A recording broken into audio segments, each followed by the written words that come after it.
messieurs, bonsoir, bienvenue sur Sud FM, c'est une radio 95.6 le soir de la différence. Très heureux de savoir que vous êtes nombreux à nous suivre sur la fréquence 95.6, mais aussi dans nos différentes plateformes Facebook, Sud FM Ziguinchor 95.6 ou bien donc l'application Zeno Sud FM Ziguinchor 95.6. Voilà, donc aujourd'hui, je suis là pour vous présenter une émission au cœur de l'ISAZ. Voilà, donc ISAZ de l'émission qui vous ouvre les portes de l'Université Assam Sek de Ziguinchor. Mais aussi, l'émission, je ferai l'émission en duo avec Monsieur Sow qui est à ma droite, mais aussi avec notre invité Samou Diata, est un enseignant-chercheur au département de physique spécialisée en climat et impact climatique variabilité climatique, changement climatique et impact du changement climatique, risque et aléas climatiques. Voilà, donc avec lui, on va essayer donc de savoir ses parcours, mais au fond de l'émission, donc il va nous détailler ensuite. Il va donc essayer donc de parler de l'Université Assam Sek de Ziguinchor. Merci beaucoup donc à toute l'équipe digitale de l'Université Assam Sek de Ziguinchor qui voilà donc aujourd'hui dans les locaux de Sud FM, Sen Radio. Donc certainement vous pouvez suivre l'émission dans leur plateforme, dans leurs différentes plateformes. Voilà, comme je disais tout à l'heure, l'émission se fera en duo avec M. Sow. So, ça va? Ça va, bonsoir, M. K. C'est un plaisir de vous présenter cette émission avec vous. Et avant de commencer, je dirais justement un grand salut à toute la communauté universitaire, donc à travers effectivement cette émission qu'on va passer aujourd'hui qui s'appelle Au cœur de l'UASN, qui nous ouvrira les portes de l'université. On va entrer dans les salles de classe, on va entrer dans les laboratoires, on va entrer dans les amphithéâtres, effectivement pour faire le tour de l'UASN, mais avec un professeur effectivement qui est spécialisé dans des domaines comme le climat, mais également qui est directeur des études M. Samodiata. Donc, bonjour M. Kara et c'est un plaisir de partager ce plateau avec vous. Merci beaucoup à M. Sow Abagos, c'est notre invité, professeur Samo Diata. Diata, bonsoir. Bonsoir, M. Diamé. Mais malheureusement, vous êtes à côté de votre papa, parce que je suis Diamé. Je vous l'accorde pour cette fois-ci. Approchez le micro, s'il vous plaît. D'accord. Ok. Voilà, je vous laisse. Donc, bonsoir M. Diamé, bonsoir M. Sow. Donc, je voudrais d'abord vous remercier pour l'invitation et l'honneur qui m'est fait d'être le premier invité de l'émission Au cœur de l'IAZ, qui est une émission qui vient en son heure et qui va participer certainement à la bonne promotion de l'Université Assam Sek de Ziguinchor. Donc, j'en profite aussi pour transmettre mes salutations aux auditeurs qui nous écoutent, aux téléspectateurs qui nous regardent via des chaînes YouTube de l'université et de Sud FM, mais aussi transmettre mes salutations à toute la communauté surtout universitaire, à mes collègues, pairs, à nos collaborateurs, les PATS, et surtout à nos étudiants. D'accord. Voilà, merci beaucoup à Samou Diata. Voilà. Avant qu'on entre dans le vif, avant qu'on entre dans le débat avec notre invité, je vais vous laisser en tout cas présenter à nos auditeurs donc l'émission et pourquoi l'initiative au code lié à l'ISAZ. Très bien, c'est un plaisir en fait de présenter cette émission, comme je disais tout de suite à l'entame de mes propos. Donc c'est une émission, comme l'a rappelé effectivement le professeur M. Samodiata. Donc c'est une émission qui est venue à son heure. Il y a une première émission qui a été lancée avec 100 numéros déjà qui ont véritablement fait du succès. Et nous connaissons effectivement ce que l'Université Assam Sek de Ziguinchor est en train de faire, bien évidemment donc, au niveau de la région de Casamance, mais également dans les autres localités. Nous marquons toujours notre présence. Nous avons bien évidemment aussi, j'ai essayé effectivement de trouver un moyen, bien sûr, de vulgariser ce travail. Donc c'est dans ce contexte que l'émission est née, qui a trouvé un nom véritablement magnifique au cours de l'IASF. Je pense que nous allons plonger donc, dans l'université de fond en comble avec des invités, avec des rubriques effectivement qui touchent tous les coins et recoins de l'université avec des professeurs, des étudiants ainsi de suite. Donc, c'est dans ce sens que l'émission, effectivement, est née, mais bien sûr avec donc la complicité de la direction de la communication qui est en train de piloter, qui est en train de faire également un excellent travail. Donc, voilà, c'est ce que je pouvais apporter comme présentation, n'est-ce pas, donc pour cette émission qui a vu naître le jour.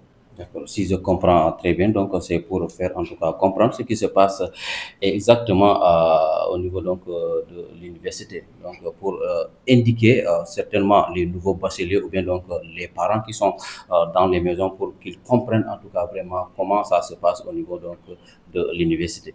Tout à fait, tout à fait. Donc, ça touche tout ce segment de personnes que vous avez parlé, mais ça part également au-delà de ça, bien sûr. Donc, voilà, donc je pense que nous avons déjà compris en fait l'idée de ce que veut dire, de ce que parle exactement l'émission. Et certainement avec le professeur Samodiata aussi, avec ce premier numéro, on va discuter effectivement donc, des questions liées au climat, parce que c'est un professeur également qui est spécialisé donc, dans tout ce qui est relatif au climat, mais également il est directeur des études de la statistique et des réformes universitaires, n'est-ce pas? Donc, on va parler de ces deux rubriques essentiellement. Le professeur en viendra donc bien plus en détail. D'accord. Voilà, avec la complicité de notre technicien, on va écouter ça. Avant donc d'introduire, bien avant de commencer carrément, voilà donc le débat avec notre invité. Voilà, il n'est pas là, donc il vient de bouger. Et Tchata, si vous m'entendez, il faut donc vous regagner donc le studio. Tchat, tu es là? Voilà, donc le technicien est parti donc certainement pour faire de certaines besoins. On va continuer donc avec notre invité. Voilà, Monsieur Diatta, dites-nous, qu'est-ce qui vous a poussé à spécialiser dans ce domaine? Oui, Monsieur Diamé, je dirais que, en fait, je suis tombé dans l'étude du climat par pur hasard, en fait. Parce que initialement, lorsque j'ai eu mon master à l'université Assane Seck de Dakar, parce qu'en fait, je suis un pur produit de l'école sénégalaise, disons. Depuis, j'ai fait tout mon cursus lycée, université à Dakar, au Sénégal, avant de partir à l'étranger. Donc, je me considère un pur produit de l'université sénégalaise. Donc, vous avez démarré donc, dans ce domaine avant de sortir? Oui, j'ai fait ma thèse en me spécialisant sur le climat et l'impact climatique. Après ça, j'ai travaillé comme assistant de projet au centre de suivi écologique, mais ça n'a pas duré, j'ai fait juste 6 mois. Et ensuite, j'ai eu la chance d'avoir un postdoc à l'université de Cologne, en Allemagne, à l'Institut de météorologie. C'est là où j'ai fait 2 ans de postdoc avant de décrocher un poste à l'Université Atlantique de Ziguinchor. Ce qui était mon souhait, c'était de rentrer et puis de servir mon pays. Et heureusement, j'ai pu avoir un poste à l'Université Atlantique de Ziguinchor et je suis retourné illico presque. Donc, le climat, disons que je suis tombé par hasard. Parce qu'à la base, après ma maîtrise, j'ai voulu faire thermique, tout ce qui est études thermiques. Et donc, c'était ça qui était dans ma tête. Donc, je suis allé visiter les labos qui étaient à l'ESP. Et donc, j'ai visité le labo de thermique, j'ai visité le labo de l'atmosphère et de physique de l'atmosphère. Et je sais pas, j'ai été capté par l'environnement d'abord parce que je me suis rendu compte qu'ils utilisaient beaucoup d'informatique. Et que moi, à la base, je suis physicien à la base, mais l'informatique me plaisait, quoi. Et donc, je me suis posé des questions, quoi. Et j'avoue que je ne connaissais pas les études en climat. J'ai eu la chance de visiter le labo et il y a quelque chose qui m'a attiré, qui m'a capté. Et là, je me suis dit, ben, c'était l'endroit où je voulais être. C'est cette visite qui vous a poussé. Exactement. Et c'est l'occasion pour moi de rendre hommage à ces profs-là qui nous ont initiés au climat, à la recherche dans le monde du climat, à savoir le professeur Amadou Thierno Gaye de l'École polytechnique de Dakar, le professeur Moustapha Sall, qui est aussi membre du labo, le professeur Fadel Badiane, avec qui j'ai travaillé en DA, et le professeur Daouda Badiane. Et ces gens-là qui nous ont vraiment initiés au climat, quoi. Voilà. Voilà, donc, professeur, vous parlez d'une chose très importante. Vous êtes un pur produit de l'école sénégalaise, déjà, c'est une très grande satisfaction. Mais il faut dire en fait que c'est une destinée qui vous a véritablement orienté vers le climat. Alors aujourd'hui, est-ce que vous pouvez nous parler de vos principaux domaines de recherche exactement dans le climat? Ok, bah, je vais y aller directement. Actuellement, je suis en même temps directeur adjoint du laboratoire d'océanographie des sciences de l'environnement et du climat, communément appelé l'OCEC, qui est au département de physique. Et donc, globalement, on a 3 thématiques de recherche. On a une partie purement climat, atmosphère-climat, et qui regroupe aussi tout ce qui est études d'impact que je dirige, et impact en hydrologie, etc. Il y a aussi un autre axe de recherche qui est lié à l'océanographie physique et tout ce qui vient après, qui est dirigé par le professeur Bamol Ali Sow. Et il y a l'autre axe de recherche qui est climat, environnement, énergie, dirigé par le professeur Mokhtar Kamara. Mais il faut dire que ces différents axes sont interliés parce que tu ne peux pas parler de climat sans parler de ce qui se passe dans l'océan. Actuellement, mes thématiques de recherche sont liées effectivement aux thèses que j'encadre. Et donc, c'est lié à la caractérisation des risques climatiques en Afrique de l'Ouest et au Sénégal. Et là, on essaie d'identifier les risques en termes d'aléas climatiques et on essaie de voir quel est l'impact que ces risques ont sur la population et l'exposition des populations. Le deuxième axe, c'est en ce qui concerne l'utilisation du machine learning et du deep learning pour améliorer la prévision climatique. Le troisième axe, qui est un axe qui est relativement nouveau dans l'écosystème, disons, de la recherche au Sénégal, c'est les attributions climatiques. Là, on essaie de voir, parce que, vous savez, on parle tout le temps de changement climatique, mais derrière le changement climatique, il y a aussi la contribution de l'homme, ce qu'on appelle les effets anthropogéniques. Donc là, sur cette thématique, nous, on essaie de voir quel est, dans tel ou tel aspect du climat ou d'un événement extrême, quelle est la part du changement climatique dans ces phénomènes et quelle est la part de l'homme. Et donc, c'est un axe qui nous intéresse à haut niveau. Et enfin, le troisième axe concerne les îlots de chaleur urbains. Bon, c'est un phénomène actuel, tout ce qui est vague de chaleur à l'échelle des villes, mais aussi les vagues de chaleur, c'est un aléa climatique et on s'en rend compte qu'actuellement, on voit ce qui se passe en France et dans les pays européens. Et c'est la même chose qui se passe aussi dans beaucoup de pays africains. C'est vraiment un sujet d'actualité. Ouais, mais est-ce qu'on peut savoir quels sont les indices qui montrent que le climat est en train de changer? Oui, mais déjà, on le voit à l'échelle mondiale. Les vagues de chaleur que nous observons, qui sont assez inhabituelles. Hier, j'entendais parler un spécialiste qui disait que les vagues de chaleur qu'ils ont observées en France n'ont jamais eu lieu, en fait. Donc, ça veut dire que c'est lié à quelque chose. Pendant longtemps, les gens se sont chamaillés à à se dire est-ce que c'est véritablement les changements climatiques ou bien c'est la variabilité naturelle du climat.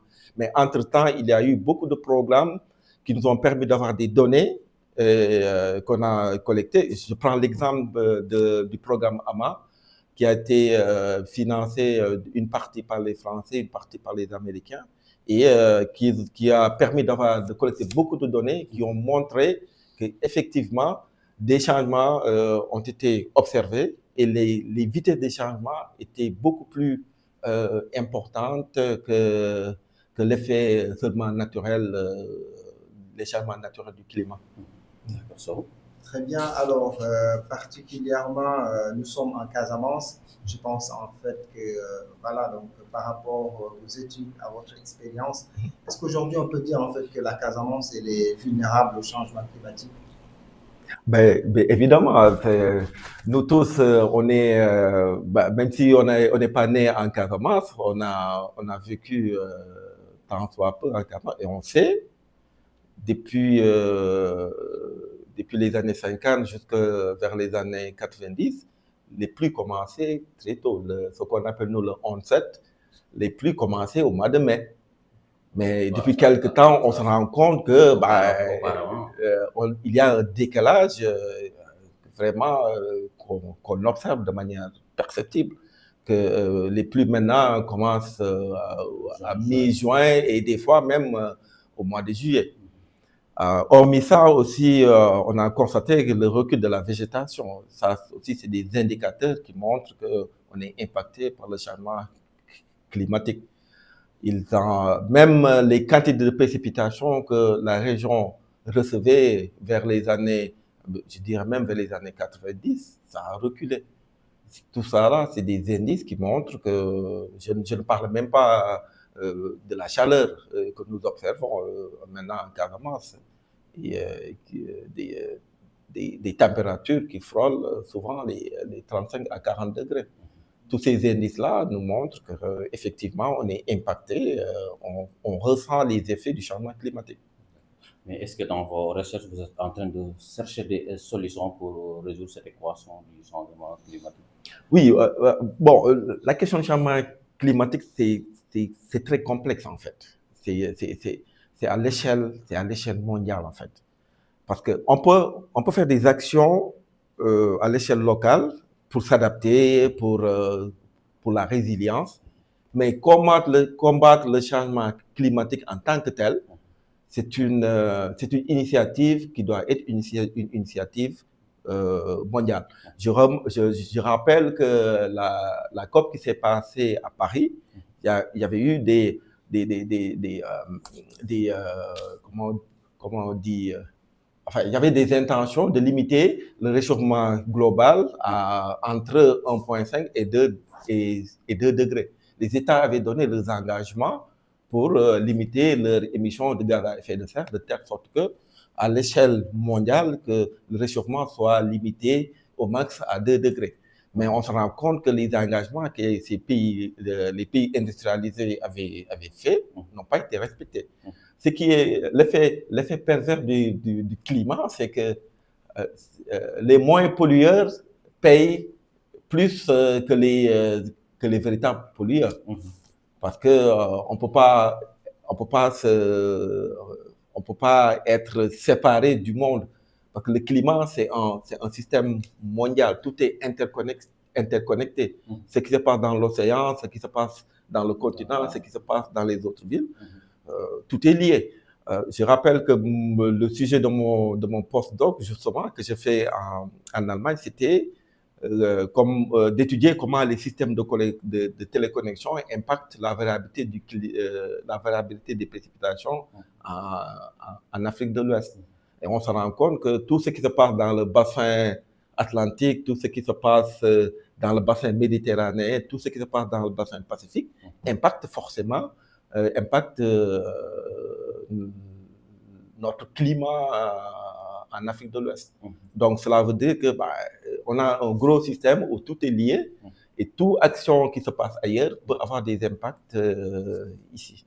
Très bien. Alors, ces impacts, ils peuvent être majeurs, bien sûr. Alors, donc, je parle tout de suite de la Casamance en réalité.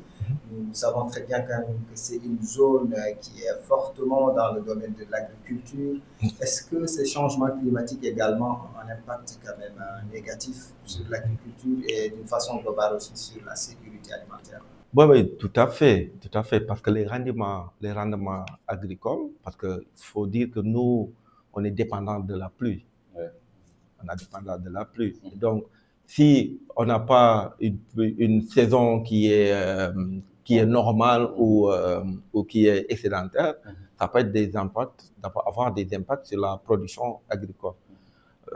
J'ai oublié de signaler aussi les phénomènes d'inondation que nous avons observés les années passées, et ça aussi, c'est des conséquences aussi du changement climatique. Mais en termes vraiment d'impact, c'est vraiment l'impact sur l'agriculture, principalement en Casamance. Si on n'a pas une bonne pluviométrie, ça peut impacter sur les rendements agricoles. Et quelque part aussi, ça peut favoriser l'intrusion saline, qui est un véritable fléau en Casamance et qui s'accapare de plus en plus des terres agricoles en Basse-Casamance. Voilà, on va donc mettre un élément en attendant que notre invité, M. Diatta, souffle. Voilà, dit Diat, si l'élément est prêt, donc on écoute cet élément. On va, peut-être l'élément, il n'est pas encore prêt, n'est-ce pas? Donc, on va poser une question effectivement à M. Diatta. Donc, toujours dans le cadre du climat, est-ce qu'aujourd'hui, vous voyez que vos étudiants sur des projets de mémoire s'intéressent davantage sur les questions climat? Est-ce que vous encadrez des projets de mémoire dans ce sens-là? Oui, tout à fait. Bon, enfin, principalement, l'ensemble de mes projets de mémoire et de thèse sont focalisés sur le climat et sur les impacts aussi. Et voilà, c'est véritablement notre champ d'action. Et c'est la même chose pour l'ensemble des collègues qui sont au laboratoire d'océanographie, des sciences de l'environnement et du climat. Super, très bien. Donc, c'est très bien déjà. On voit quand même que nos étudiants également s'intéressent à ces domaines-là. Alors, donc, Cara, permettez-moi tout justement de rappeler en fait que nous avons des étudiants qui sont à l'université, vraiment qui sont en train de faire des travaux vraiment fascinants.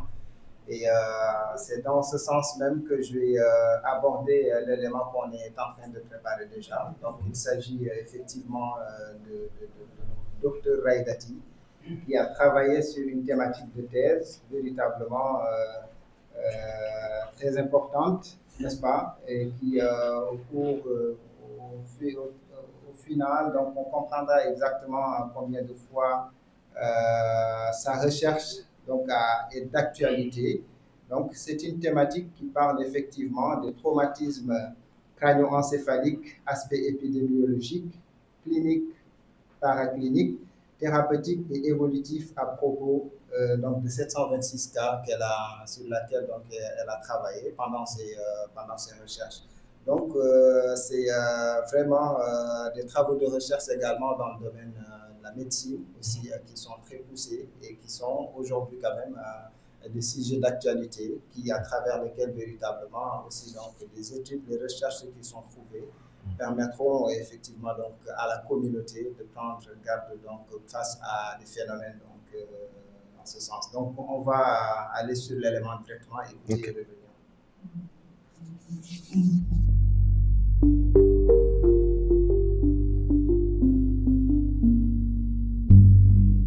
Bonjour, je suis le docteur Soudia Raïdati, médecin généraliste diplômé de l'Université Hassan II de Ziguinchor, en formation santé publique à l'Université de Lorraine, option épidémiologie, recherche clinique et évaluation, et médecin au CROUS de l'Université Hassan II de Ziguinchor, responsable du service médical.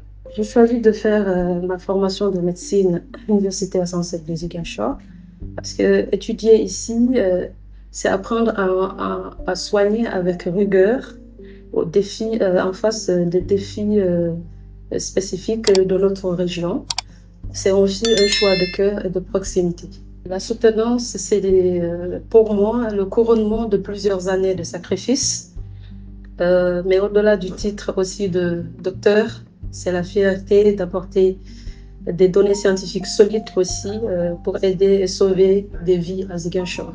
Alors, un traumatisme crânio-encéphalique, c'est tout choc violent à la tête, susceptible de créer des lésions cérébrales. On a choisi ce sujet parce que les traumatismes crânio-encéphaliques constituent le tiers des admissions aux urgences. C'est un fléau, un problème de santé publique. Nous avons analysé 726 patients. Le constat est alarmant. La victime type était des jeunes de 26 ans en moyenne. La cause majeure, c'était les accidents de la voie publique, qui constituaient 68,6%, et plus précisément les engins à deux roues, c'est-à-dire les motos Jakarta, dans plus de 70% des cas. Et malheureusement aussi, on a pu enregistrer 10% des patients décédés. Alors, ce qui me fait plaisir, c'est d'être au contact avec les patients, notamment les étudiants dans notre cadre, de sauver des vies, d'améliorer un peu le quotidien des étudiants. C'est une immense gratification, mais ce qui nous déplore, c'est le manque de matériel pour l'exploration paraclinique, notamment le laboratoire et la radiologie. On est tout le temps obligé de transférer les malades dans les hôpitaux pour le suivi. C'est un sentiment profond de fierté et un grand devoir de redevabilité de servir à l'université A107 de Ziguinchor, qui m'a tout donné. C'est à mon tour de mettre mes compétences aussi au service de la communauté et des patients. Mon message, c'est un cri d'alarme, un appel à la prévention sur la route, surtout porter des casques pour se sécuriser, et aux autorités améliorer le transport des blessés depuis le lieu de l'accident, ce qui a beaucoup impacté parce que maintenant il y a le SAMU qui est disponible, et sachez que c'est une urgence et chaque minute compte pour sauver un cerveau.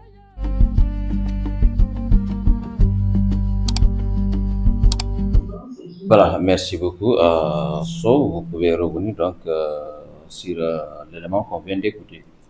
Alors voilà, donc c'est dire déjà félicitations et remercier donc l'intervention du Dr Raïdati, qui est aujourd'hui donc chef du service médical au niveau du COUS, n'est-ce pas? Donc qui est également un pur produit effectivement de l'université A107. Donc l'étude dont elle nous fait part tout de suite, donc c'est une étude qu'elle a réalisée en 2023. Donc avec 726 cas qu'elle a traités donc comme base de recherche, n'est-ce pas? On a très bien écouté que véritablement c'est sur les traumatismes crânio-encéphaliques, n'est-ce pas? Donc sur la base de cette étude également, elle vient nous expliquer en fait que 70% des cas qu'elle a détectés, donc c'est le plus souvent sur des accidents donc de la circulation, pour dire en fait que véritablement pour ces situations de traumatisme crânio-encéphalique, donc la situation de la circulation publique donc, est en grande partie une raison, n'est-ce pas? Donc elle dit également que 10% effectivement donc, de ces cas-là décèdent en réalité. Donc pour expliquer que donc am na benn situation boo xamante ni bi véritablement c'est le traumatisme crânio-encéphalique, nekk loo xamante ne bi très souvent c'est causé par des accidents yi am ci circulation bi, te li si gën a bëri tamit c'est avec les motos Jakarta, donc la question de la circulation qui pose ces problèmes là.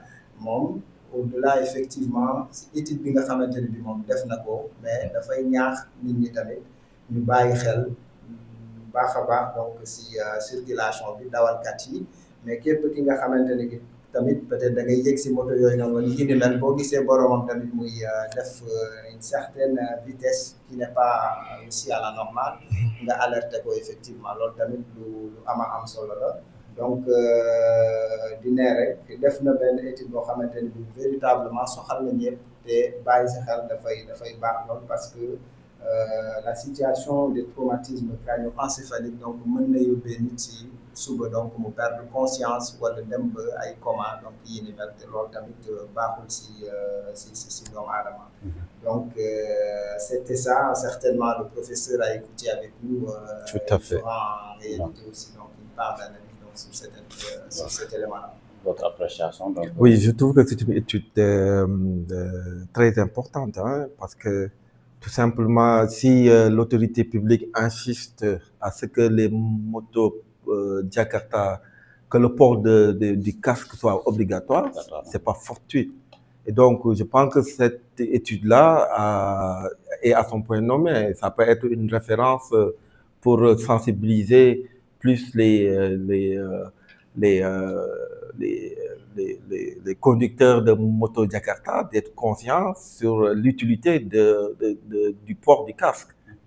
Et par ricochet aussi, tous les gens qui utilisent les motos de roues.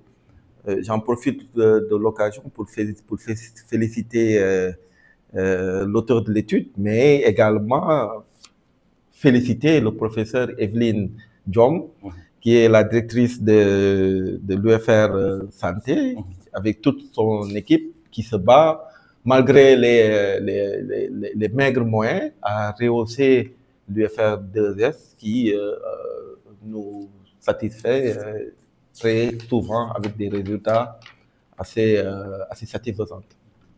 D'accord. Voilà, merci M. Diarra. Donc, on va revenir en tout cas vraiment donc, dans notre sujet en parlant donc du changement de climat. Voilà, certaines parts du comportement donc de l'humanité. Donc, c'est à cause voilà de nous surtout.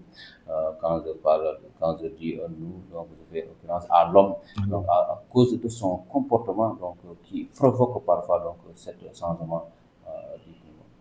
Tout à fait, on se rend pas compte, hein? Même nous, nos habitudes au quotidien participent tant soit peu au changement climatique.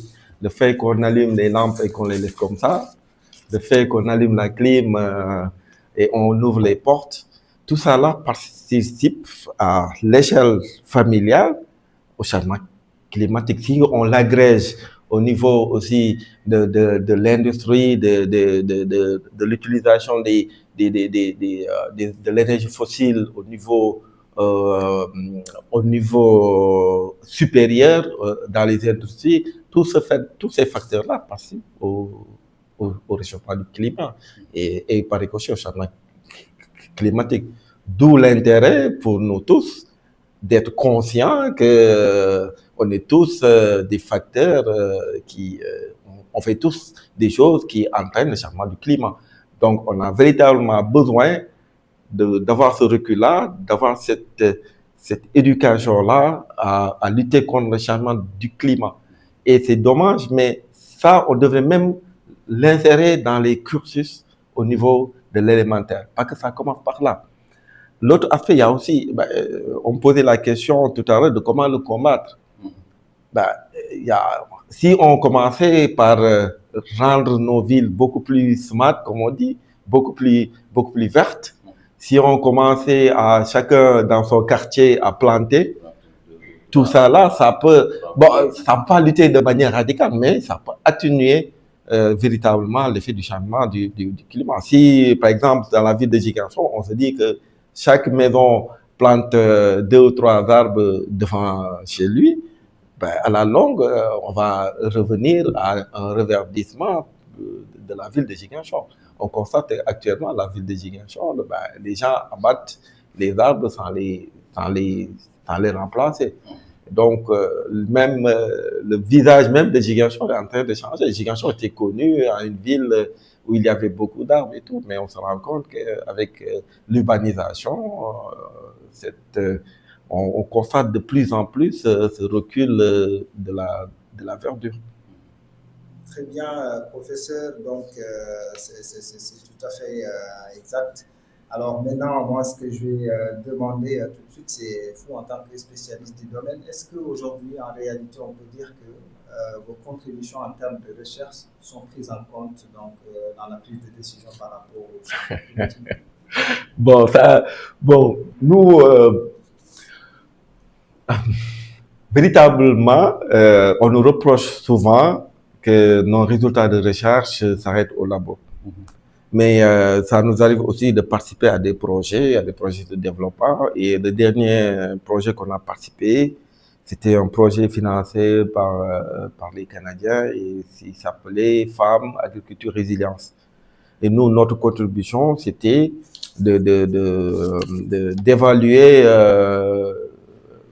faire une étude hydroclimatique de certaines zones cibles. Et les actions que les organisations allaient mettre en place seraient basées sur la connaissance qu'on aura du climat futur. Et donc, c'est vrai que tout le temps, on nous reproche que l'université s'enferme sur elle-même, mais des fois aussi, c'est très difficile, des fois, de proposer des solutions et que les gens les appliquent. Les solutions, des fois, nous les proposons, nous leur disons ceci, cela, mais cette synergie-là entre le pouvoir public et les résultats universitaires reste encore, quoi. Il reste à améliorer. Ça, c'est véritablement, disons, les insuffisances que nous observons. C'est une réalité. Voilà, on va passer donc à une autre étape. Voilà, chat, si l'élément donc est prêt, il faut nous mettre, on va écouter l'élément avant de venir pour continuer donc le débat avec notre invité.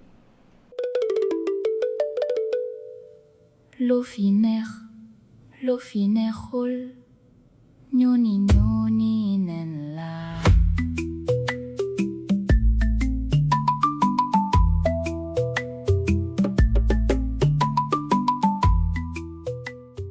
asalaamaaleykum waa université Assane Seck bu Ziguinchor ñoo ngi ci seen rubrique parole aux étudiants tey dañuy dem campus seeti étudiants yi nga xamante ne ñoo fiy dund laaj leen lan moo leen neex ak lan moo leen nakari ci université bi. asalaamaaleykum madame yaa ngi révisé de. waa gis nga préparation examen yi rek. noo tudd. man maa ngi tudd Fatou Touré. ban filière ngay def. tourisme. alors madame tey bëggoon nañ xam lan moo la neex ak lan moo la nakari ci université bi. université bi lu ma si gën a neex mooy maanaam interaction bu ñuy am ak professeurs yi occasion bu ñuy am di échanger ak professeurs yi ba pare ñuy comprendre lors des TD loolu damaa gën a neex si université bi. d'accord léegi lan moo la nakari. lan moo ma fi gën a nakari si université bi mooy structure yi nga xamante ne ñu ngi koy tabax wasee gën a améliorer étudiants yi mën a jàng parce que da nga gis léegi dafa bâché dañuy gën di yokk di gën a yokk te loolu day andi parfois perte de temps confusion daal entre professeurs yi parfois da ngay dugg ci classe beneen prof soxlawaat encore même classe bi loolu day déconcentrer étudiants yi nekk ci classe bi yooyu su ma sañoon ñuy gën a yokk classe yi comme ça muy gën a améliorer. parole aux étudiants pareeguñu ak yéen xaaral ma dem doxantu ji jotaayu xale góor yi ñoom tamit daal di recueillir seeni avis. asalaamaaleykum noo leen def. alhamdulilah naka ma sant yàlla. noo tudd. maa ngi tudd Aliou Seydi mais ñu ma gën ma xamee Alika. ban filière ngay def. maa ngi def sociologie M1. tey dañu bëggoon xam sa avis par rapport ak li la neex ak li la nakari ci université. loolu dina doon lu ma sawar a wax trop parce que d'abord commencé lu ma neex mooy zone bu mu nekk. zone casamançaise le fait que ñu ñëw découvrir fii culture casamançaise loolu bokk na ci lu ma neex ak tamit accessibilité bu professeurs yi am par rapport ak les élèves ak la paix et la cohésion sociale bu fi nekk entre les étudiants loolu defe naa lu ma neex la ci biir université bi. lu ma nakari nag du ma ne lu ma nakari mais damay naan lu ñuy améliorer fii ci biir université bi lu ci mel ni benn maanaam domaine restauration bi defe naa c'est à améliorer ak tamit lenteur bu nekk ci volet pédagogique. parce que dañuy xool ni université Assane Seck étudiants yi ñoo gën a yéex par rapport ak Dakar wala ak UGB ak tamit négligence bu étudiants yi di am foofu ci hôpital yi parce que bu ñu fa demee au lieu ñu jël leen léeg-léeg dañ leen di ne demal ba telle heure demal de telle heure te du ñu xam santé nit ki fa la toll. ak tamit infrastructure yu fi nekk yoo xam ne mënuñoo fexe ba jeex yoo xam ne yenn yi depuis 2015 ba léegi grève nañ ba sonn te mënul fexe ba jeex defe naa loolu bokk na ci leen loo xam ne damay jàpp ni war nañ ko gën a mën a améliorer merci. C'est ça, donc, au cœur donc, de l'université Hassan Sek de Ziguinchor. Voilà, c'est pour cela. Dans cette émission, on va vous faire vivre ce qui se passe à l'université. Voilà, M. Sow, vous pouvez en tout cas revenir sur l'élément qu'on vient d'écouter avant qu'on remette la parole à notre invité. Alors, effectivement, vous l'avez rappelé tout de suite, donc c'est au cours de l'IAEZ, de l'Université Hassan Sek de Ziguinchor, nous avons l'obligation de faire le tour effectivement de toute cette université. Nous sommes aujourd'hui avec le professeur Samuel Diatta, mais nous avons effectivement inclus dans les rubriques de l'émission des parties effectivement qui font parler des étudiants, qu'on a appelé la parole aux étudiants. Donc, professeur, certainement, vous avez entendu les étudiants parler cette complicité donc, en termes de ce qui leur fait plaisir. Au niveau de l'université, c'est quelque chose véritablement qu'on peut bien voir, mais il y a des choses également qu'ils ont déplorées, peut-être que vous avez bien noté. Alors, c'est des appréciations que vous en ferez, ou bien effectivement donc, un appel à toute la communauté universitaire donc, pour cette doléance et ces appréciations des étudiants. Oui, merci, M. Sow. Je commencerai par l'aspect positif. Hein. Je pense que j'ai envie de dire à tout malheur, bonheur est bon. Je pense qu'il y a exactement 1 an ou 1 an et demi, l'université Hassan Sek a vécu des heures sombres.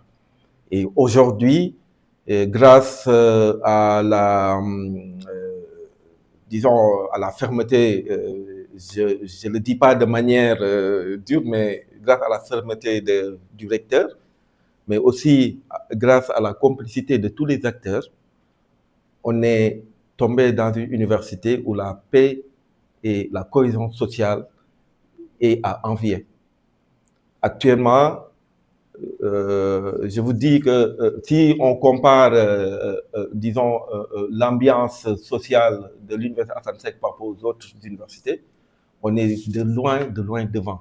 Tout cela parce qu'il y a eu une prise de conscience aussi bien des étudiants, que je remercie au passage. Je pense qu'ils ont été véritablement, les étudiants ont été vraiment conscients des enjeux du moment.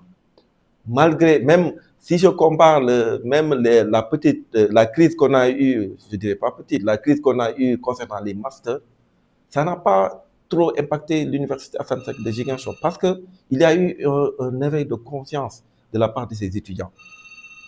Et donc ça, c'est quelque chose à saluer et c'est quelque chose vraiment que je lance en appel pour que cela soit pérennisé.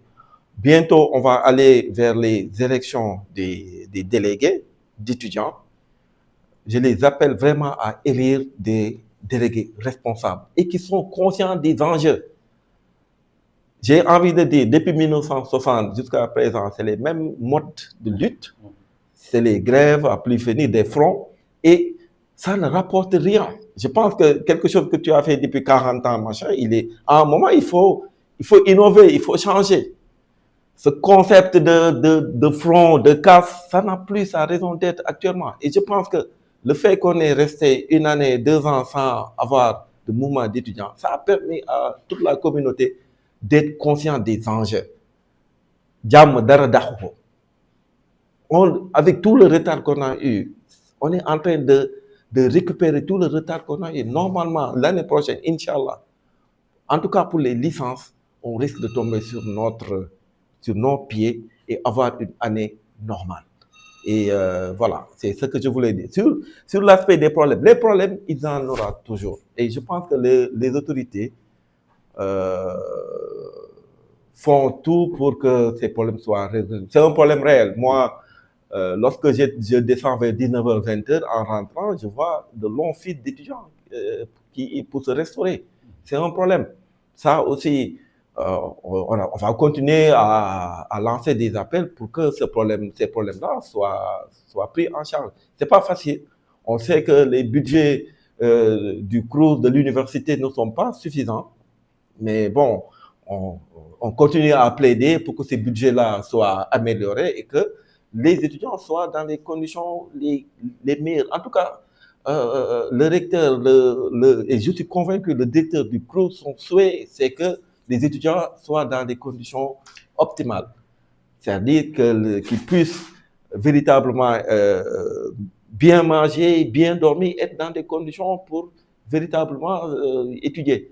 Mais maintenant, il y a des réalités, les budgets ne sont pas suffisants. On est obligé de faire avec, tout en sollicitant l'appui des hautes autorités pour augmenter le budget des universités. L'autre aspect que j'ai oublié et qui fait la particularité vraiment de Ziguinchor, et je pense que les étudiants l'ont abordé, c'est l'accessibilité des enseignants. Ça, véritablement, c'est quelque chose aussi qui fait le charme de Ziguinchor. Le contact avec enseignants et étudiants, il n'y a pas de barrière. Et ça aussi, je pense que c'est parce que le modèle pédagogique, le paradigme a changé. Maintenant, c'est pas un transfert de connaissances, mais c'est des échanges. Et la plupart des collègues ont eu à faire des formations en pédagogie et ça a été bénéfique. D'ailleurs, j'en profite pour dire que bientôt, on va lancer également d'autres vagues de formation sur la pédagogie dans le cadre du CDP et ça concernera les nouvelles recrues. En tout cas, l'ambition du recteur et des autorités de l'université, c'est de rendre l'université Assane Seck de Ziguinchor une université attrayante où tout le monde se sentirait bien et qu'on pourra véritablement, même à l'échelle régionale, accueillir des étudiants de la sous-région. Très bien, donc professeur, effectivement sur cette intervention des étudiants, je vois en réalité que vous êtes entré très bien déjà dans votre direction. Je rappelle en fait que le professeur Samou Diatta, il est directeur des études de la statistique et des réformes universitaires. On va partir effectivement dans cette direction, vous poser une question. Alors, quels sont les enjeux aujourd'hui en rapport avec la pédagogie au niveau de l'université Assane Seck? Ok. En termes de pédagogie, l'enjeu principal aujourd'hui et qui est aussi un des objectifs du recteur, c'est qu'on puisse arriver à une année normale. Que l'on puisse commencer les cours au mois d'octobre et qu'au mois de juillet, tout le monde parte en vacances. Que les étudiants puissent se reposer, que les enseignants puissent se reposer. Ça, c'est véritablement l'enjeu majeur de l'université. Au-delà de ça aussi, c'est améliorer la qualité de l'enseignement. Ça aussi, ça tient à cœur au recteur et l'une des missions qu'il nous a confiées, c'est véritablement de faire tout pour que l'enseignement à l'université soit de bonne qualité d'abord, mais que ce soit un enseignement de haute facture. L'autre aspect, c'est aujourd'hui même, on en a parlé, c'est la délivrance des diplômes. Là aussi, c'est véritablement un projet qui tient à cœur au recteur parce que il est temps que l'université Assane Seck de Ziguinchor commence à délivrer des diplômes. Et ça, c'est un processus qu'on a lancé depuis le début de l'année et qu'on est en train de mettre en œuvre. Et on espère d'ici la fin de l'année, on pourra délivrer au moins les premiers diplômes parce que on nous sollicite tout le temps, les étudiants qui sont déjà passés à l'université nous sollicitent tout le temps pour pour entrer en possession de leur diplôme. Et là, c'est un projet qui est lancé et qu'on espère d'ici la fin de l'année, on pourra délivrer nos premiers diplômes. Voilà, donc certainement, nos minutes sont écoulées. On va essayer donc, M. Sow, certainement vous avez un mot à dire avant donc, la fin de cette émission. Oui, très bien. En fait, on va passer directement faire une rubrique d'actualité, certainement avant de fermer cette émission. C'est très important aussi. Donc, l'université a des actualités que nous allons présenter, mais également aussi des annonces, n'est-ce pas? Je vais passer directement avant de fermer cette émission. La rubrique d'actualité, bienvenue dans cette rubrique. Voilà, au sommaire de cette édition, vie académique, coopération internationale, innovation, recherche scientifique, culture et environnement, retour sur les principaux événements qui ont marqué l'université Assane Seck, de Ziguinchor du 27 mars au 13 juin 2026. Ouvrons cette page d'actualité avec l'IFR Sciences juridiques et politiques et de l'IAZ qui a organisé son amphi de rentrée au complexe Amadou Tidjanba. Cette rencontre a permis d'informer donc les étudiants sur le système LMD, les modalités d'évaluation et les conditions de réussite universitaire. Toujours au niveau de l'IFR Sciences juridiques, l'IFR EJP a tenu sa cérémonie officielle d'ouverture marquée par la graduation de la promotion 2024-2025 en licence de droit privé et en licence de droit public. 42 diplômés ont été célébrés, dont 31 en droit privé et 11 en droit public. Les nouveaux diplômés ont été félicités pour leur parcours et invités à mettre leur expertise au service de la nation. Voilà, donc on va parler effectivement voilà, donc à l'occasion de la fête du 1er mai, les syndicats SAES, SUDES, SYNTES et SATU ont remis leur cahier de doléances au recteur de l'université Assane Seck. Les revendications ont principalement porté sur l'amélioration des conditions de travail, la gestion des carrières et le renforcement des infrastructures universitaires. Sur le plan de la coopération internationale, l'université Assane Seck de Ziguinchor a reçu une délégation du programme des Nations Unies pour le développement. Cette visite a permis d'explorer des perspectives de partenariat dans les domaines du développement durable, de la formation et du renforcement des capacités. Dans le domaine de l'innovation et de l'employabilité, Orange Digital Santé a procédé à la remise d'attestations aux bénéficiaires de 3 premières cohortes au programme Master Réparateur. Au total, 42 bénéficiaires ont été certifiés dans le domaine de l'énergie solaire.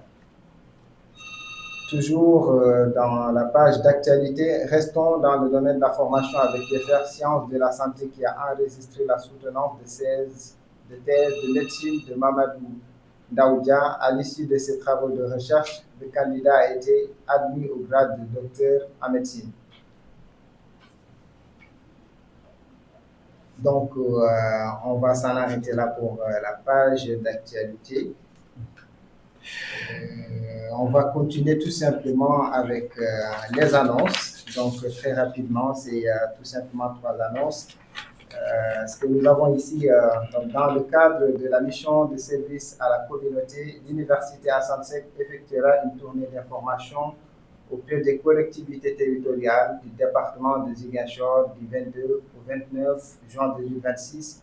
Le vice-rectorat chargé de la recherche informe de l'ouverture de plusieurs appels à candidature dans le cadre des bourses Erasmus+, cas à 171 avec des universités partenaires en France, en Italie et en Espagne. Et enfin, pour les annonces, à retenir également la tenue du hackathon Green Innov Marathon porté par le projet CDB Espoir Jeune durant la deuxième quinzaine du mois de juin. Voilà, donc c'était exactement ce que nous avions pour les annonces. On va directement aussi donc terminer tout de suite avec la rubrique. Nous avons brillé, on va aller un peu trop vite, donc M. Kara. Prenez votre temps, prenez votre temps. Alors, donc nous avons brillé, c'est une rubrique également qui fait partie de l'émission, comme je l'avais dit à l'entame de mes propos. Donc c'est l'université qui a fait du talent. À travers des émissions que nous avons faites avec l'Université a du talent, nous avons vu exactement ce que l'université est en train de réaliser, ce qui a fait en fait qu'on a intégré exactement cette rubrique dans cette émission. Le professeur Yaya Khan, enseignant-chercheur à l'IFR des sciences de la santé pour son élection au poste de vice-président de la Société sénégalaise de néphrologie, dialyse et transplantation, SOSEN-DP. Cette nomination consacre un parcours marqué par l'excellence académique, l'engagement scientifique et la contribution constante à l'amélioration de la prise en charge des maladies rénales au Sénégal.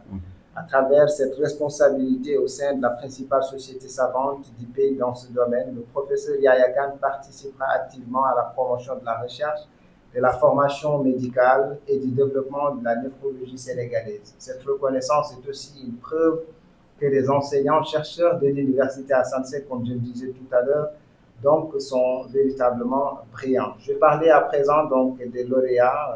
Donc ici, lauréat du Fonds compétitif pour la recherche à impact numérique, le professeur Youssouf Faye pour sa plateforme numérique intégrée de gestion et de valorisation du patrimoine touristique au Sénégal, donc qui a obtenu un financement de 50 millions.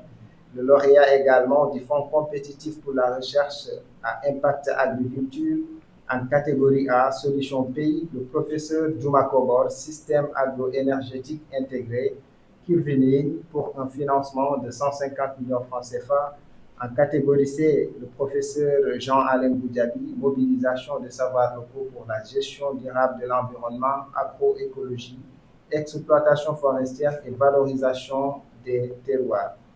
Avec un financement bien évidemment de 25 millions de francs CFA, lauréat du Fonds compétitif pour la recherche à impact environnement, on va parler du professeur Bamol Aliso, SAP Casamance pour son projet SAP Casamance, développement d'un système d'alerte précoce en temps réel contre les inondations dues aux fortes marées et tempêtes en Casamance pour un financement de 25 millions de francs CFA. On va à présent terminer avec le lauréat du Fonds compétitif pour la recherche à impact santé et bien-être en catégorie B, le professeur Abdoulaye Gassama, phyto-nano-sen, développement préclinique de formulation biotechnologique à libération prolongée d'extraits de plantes médicinales ciblant le cancer, la douleur et le diabète pour un financement de 25 millions de francs CFA. Donc c'était la page que nous avons triée. Donc ça démontre effectivement à travers les résultats que nous avons présentés que l'université également a du talent, bien sûr. Merci beaucoup donc, pour cette présentation. Voilà, Monsieur Diatta, avant de dire votre dernier mot, quelle est l'appréciation que vous avez donc par rapport à cette initiative de faire cette émission qu'on invite donc un spécialiste, mais aussi donc de laisser une partie donc pour l'environnement donc universitaire. Oui, cette émission vient dans son heure, hein, et c'est pour moi l'occasion de féliciter Madame la directrice de la communication pour l'initiative. Je pense qu'on en a discuté il y a quelques mois par rapport à la vulgarisation de l'université, et j'ai eu à travailler avec elle et je sais les talents qu'elle a et les ambitions qu'elle a pour sa direction. Et je le félicite pour cette initiative. Et cette initiative permettra à l'université d'être ouverte aussi bien à la population de Ziguinchor, mais aussi au Sénégal et au monde. Et on a besoin de ça. L'université est pétrie de talents.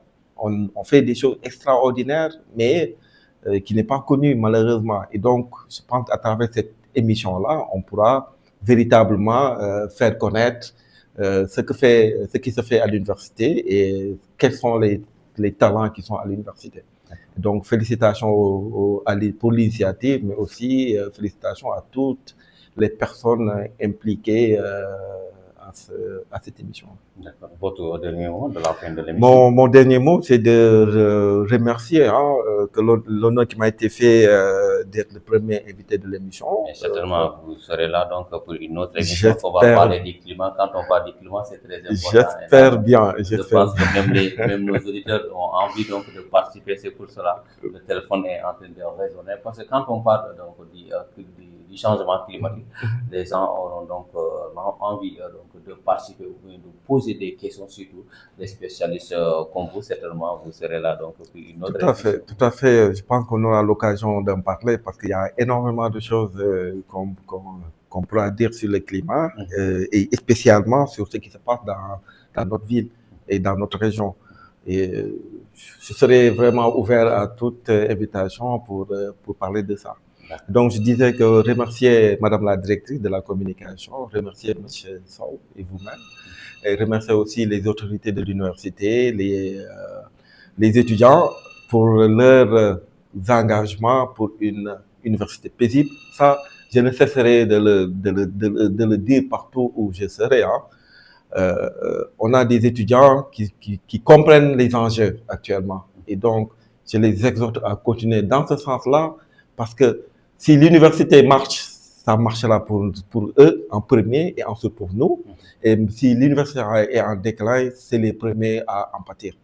Et donc voilà, voilà les mots que je voulais remercier le recteur et tout le staff du rectorat, le vice-rectorat, qui est mon supérieur direct, avec qui on est en train de faire des choses pour la bonne marche de la pédagogie à l'université.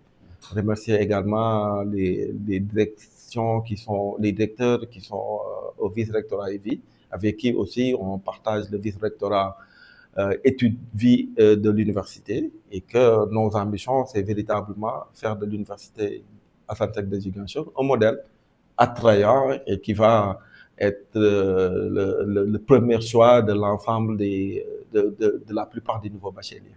D'accord. Voilà, aujourd'hui, donc, sûrement, c'est la fête de la Sourate. Donc, ah oui, j'avais des musulmans. Ouais. Donc, certainement, aujourd'hui soir, voilà, tout le monde va rester autour donc, du couscous. Il faut faire très attention. Mais surtout mes esclaves sérères, leur dire de faire doucement, hein, parce qu'il y a demain, hein. Demain existe, quoi. Donc, voilà, qu'ils fassent attention au tiéré. Et puis, j'en profite pour souhaiter un bon Ashura à toute la communauté. Merci. Voilà, M. Sow, votre dernier mot. Voilà, donc c'est de remercier avant tout donc, notre invité, notre cher invité, le professeur Samodiata, véritablement avec qui nous avons partagé exactement les questions sur le climat, mais également donc, tout ce qui est rattaché donc, aux études au niveau de l'université. Et je pense très bien quand même que les auditeurs ont prêté bonne oreille, effectivement, donc, à ces interventions qui sont vraiment pertinentes. Dire également un grand merci à la direction de la communication, au rectorat et à toute la communauté universitaire. C'est une émission qui vous appartient, qui passera tous les mois au niveau de la station Sud FM 95.6 également. Nous disons un très grand merci pour les portes ouvertes.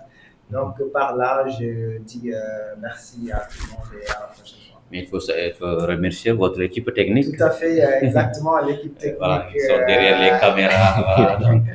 Effectivement, qui est en train de faire effectivement un excellent travail aussi. Donc, tout ce que l'on voit comme travail vulgarisé, donc c'est cette équipe qui est derrière. Donc, dire exactement que nous avons un cocktail donc, très intéressant donc, au niveau de l'université Assane Seck.